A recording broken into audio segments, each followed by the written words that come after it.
Doctor NTR యూనివర్సిటీకి సంబంధించి మనకి BSc nursing web option tips గురించి మీకు ఈ వీడియోలో డీటెయిల్గా చెప్తాను. కొన్ని పాయింట్స్ అయితే ఉన్నాయి, అవన్నీ కన్సిడర్ చేసుకొని వెబ్ ఆప్షన్ అయితే పెట్టండి. మనకైనా సాయంత్రం 5 గంటల నుంచి వెబ్ ఆప్షన్ పెట్టేందుకు అవకాశం కల్పించారు. లాస్ట్ డేట్ ఎప్పుడంటే అక్టోబర్ 22 సాయంత్రం 5 గంటల వరకు టైం అయితే ఉందన్నమాట. మెయిన్గా మీరు వెబ్ ఆప్షన్ పెట్టేప్పుడు కూడా ఏం చూసుకోవాలంటే ఫస్ట్ సీట్ మ్యాట్రిక్స్ అయితే చూసుకోవాలన్నమాట. మనకి వెబ్సైట్లో ఒకసారి చూసుకుంటే కనుక ఇక్కడ ఏ రీజన్ ఎస్ రీజన్కి సంబంధించి సీట్ మ్యాట్రిక్స్ అయితే రావడం జరిగింది. దీని అర్థం ఏంటంటే ఒక కాలేజ్లో కేటగిరీ వైజ్గా ఎన్ని సీట్లు ఉన్నాయి అన్ని ఇన్ఫర్మేషన్ అయితే ఉంటుందన్నమాట. అదైతే ఒకసారి క్రాస్ చెక్ చేసుకోండి మీరు వెబ్ ఆప్షన్ పెట్టుకునే ముందు, ఎందుకంటే ఇది చాలా మనకి కీ రోల్ అయితే ప్లే చేస్తుందన్నమాట. అండ్ అలాగే చాలామంది ఏం చేస్తారంటే తెలుసో తెలియకో కాలేజ్ గురించి పూర్తిగా ఎంక్వైరీ చేయకుండా ఆ కాలేజ్ అయితే వెబ్ ఆప్షన్ లిస్ట్లోకి యాడ్ చేస్తారు.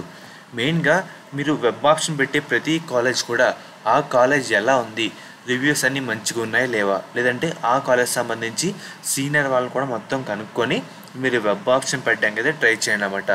తెలిసి తెలియకుండా ఒక అడుగు దాంట్లో కాలేస్తే ఇంకా మొత్తం వెళ్ళిపోతా అయితే ఉంటాం అన్నమాట. 4 years ట్రావెల్ చేయాలి కాబట్టి అన్నీ కనుక్కొని ముందుకైతే వెళ్ళండి. తెలిసి తెలియక ముందుకైతే వెళ్ళొద్దు అన్నమాట. అర్థమైంది కదా. అండ్ అలాగే చాలామంది ఇక్కడ చూస్తున్నారు కదా, మనకి వెబ్ ఆప్షన్ అప్పుడు ఎస్వి రీజన్, ఇది వచ్చేసరికి రీజన్ ఎస్వియు కింద ఏయు మనకి ఇలా అయితే ఉంటుంది అన్నమాట. సో మీరు ఓన్లీ ఏ రీజన్లో కాలేజీ పెట్టుకోవాలి అనుకుంటే దాంట్లోనే పెట్టుకోండి, లేదా ఎస్విలో ఈ కాలేజ్ కూడా పర్లేదు పెట్టుకుందాం అనుకుంటే సో దీనికి డిఫరెన్స్ అయితే ఉంటుంది అన్నమాట. అది కూడా ఒకసారి క్రాస్ చెక్ చేసుకోండి. అండ్ అలాగే డిస్ట్రిక్ట్ వైజ్ కూడా ఉంటాయి, ఒకసారి డిస్ట్రిక్ట్ వైజ్ కూడా మనం వెబ్ ఆప్షన్ అయితే పెట్టుకోవచ్చు. అండ్ అలాగే ఫస్ట్ గవర్నమెంట్ కాలేజ్ పెట్టండి, తర్వాత టాప్ ప్రైవేట్ కాలేజు, తర్వాత మిడ్ రేంజ్ కాలేజ్ అన్నమాట. ఈ విధంగా మీరు వెబ్ ఆప్షన్ పెట్టడానికి అయితే ట్రై చేయండి. అండ్ అలాగే పక్కన చూస్తున్నారు కదా కాలేజ్ కోడ్స్ అయితే ఉన్నాయి, ఇది కూడా గుర్తుపెట్టుకోండి. అండ్ అలాగే చాలామంది విద్యార్థులు చేసే పొరపాటు ఏంటంటే 2-3 కాలేజ్ పెట్టి అయితే కూర్చుంటారు. 2-3 కాలేజీ పెట్టి కూర్చుంటే మనకి చాలా నష్టమైతే కావడం జరుగుతుంది. ఫస్ట్ ఫేజ్లోనే దాదాపుగా అన్ని సీట్లు అయితే ఫిల్ అయితే అవుతాయి అన్నమాట. సో దాంట్లోనే మీరు సరిగ్గా వెబ్ ఆప్షన్ పెట్టకపోతే చాలా ఇబ్బంది అయితే పడతారు.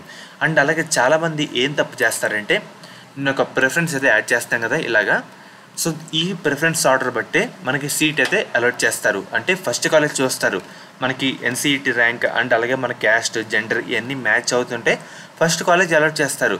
అది అవ్వకపోతే సెకండ్ కాలేజ్ కదా వస్తారన్నమాట. ఇలాగా మనం పెట్టిన ప్రయారిటీ బట్టి స్టెప్ బై స్టెప్ కాలేజ్ మొత్తం మ్యాచ్ అవుతే ఆ కాలేజే మనకి అలాట్ చేస్తారు. కాబట్టి మీరు పెట్టే ప్రయారిటీ ఆర్డర్ లిస్ట్ కూడా మనకి చాలా ఇంపార్టెంట్, ఎవరు వేస్ట్ చేసుకోవద్దు. మీ ప్రయారిటీ లిస్ట్ కూడా మనకి చాలా అయితే ఇంపార్టెంట్ అన్నమాట. ఎవరు మీ ప్రయారిటీ లిస్ట్ కూడా వేస్ట్ అయితే చేసుకోవద్దు, ఇదైతే గుర్తుపెట్టుకోండి. అండ్ అలాగే 2-3 కాలేజ్ అయితే పెట్టుకోవద్దు అన్నమాట.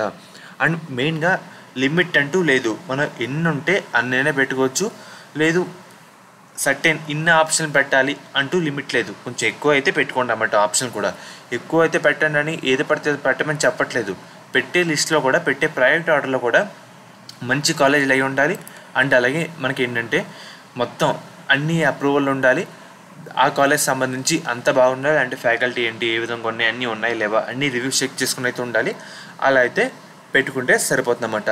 అండ్ అలాగే ఫస్ట్ మీరు ఏ కాలేజ్లో జాయిన్ అవుద్దాం అని అనుకుంటున్నారో ఆ కాలేజ్ అయితే ఫస్ట్ అయితే పెట్టండి, ఫస్ట్ ప్రయారిటీ దానికైతే ఇవ్వండి అన్నమాట. సో మీకైతే అర్థమైంది కదా. అండ్ అలాగే క్లినికల్ అప్రూవల్స్, హాస్పిటల్ అటాచ్డ్ ఇవన్నీ మనకు ఉన్నాయి లేవో చూసుకోండి. ఇక్కడ ఒక మైనస్ అయితే ఉంది. లాస్ట్ ఇయర్ ఏంటంటే కట్ ఆఫ్ ఉంటుంది, దాన్ని బట్టి ఎంసెట్ ర్యాంక్ ఆధారంగా వెళ్ళిస్తారు. కానీ ఈసారి ఎన్సీఈటీ ర్యాంక్ ఆధారంగా ఉంటుంది కాబట్టి మీకు కట్ ఆఫ్ గురించి అయితే చెప్పలేకపోతున్నాను. అదొకటే మైనస్ అన్నమాట. కట్ ఆఫ్ ఉంటే మీకు ఇంకా బాగా అర్థమైతే కావడం జరుగుతుంది. మెయిన్గా మీ అందరికి మళ్ళీ చెప్తాను, ఫస్ట్ ఏంటంటే జాగ్రత్త పెట్టుకోండి, లేట్ అయినా పర్లేదు, మీరు పెట్టే ప్రిఫరెన్స్ ఆర్డర్ బట్టి మీకు సీట్ అయితే రావడం జరుగుతుందన్నమాట. సో ఇదైతే గుర్తుపెట్టుకోండి. అండ్ అలాగే మెయిన్గా శాస్త్ర కాలేజ్ అన్నమాట. ఈ కాలేజ్ అయితే మనకి నెల్లూరులో అయితే ఉంది. వీళ్ళు ప్రొవైడ్ చేసే కోర్సుల విషయానికి వస్తే కనుక BSc nursing, BPT, B Pharmacy, PharmD మనకి గవర్నమెంట్ అందించే 38,000 ఫీజు రియంబర్స్మెంట్ కాకుండా 20,000 కట్టి మనం ఈ కాలేజ్లో జాయిన్ అయితే అవ్వచ్చు. మనకి కన్వీనర్ అండ్ అలాగే మేనేజ్మెంట్ కూడా సీట్స్ కూడా అందుబాటులో అయితే ఉన్నాయన్నమాట. మనకి 100% ప్లేస్మెంట్ అసిస్టెంట్ అయితే ఉంది. అండ్ అలాగే మీకు ఎటువంటి డౌట్ ఉన్నా స్క్రీన్ మీద కనిపిస్తున్న నెంబర్కి ఒకసారి కాంటాక్ట్ అయితే అవ్వండి, వాళ్ళు మమ్మల్ని గైడ్ చేస్తారు. అండ్ అలాగే కాలేజ్ కోర్స్ అయితే ఇదన్నమాట. సో ఇదైతే గుర్తుపెట్టుకోండి. వెబ్ ఆప్షన్ పెట్టే టైంలో శాస్త్ర నర్సింగ్ కాలేజ్ కాలేజ్ కోడ్ విషయానికి వస్తే SN CN ఈ విధంగా అయితే ఉంది.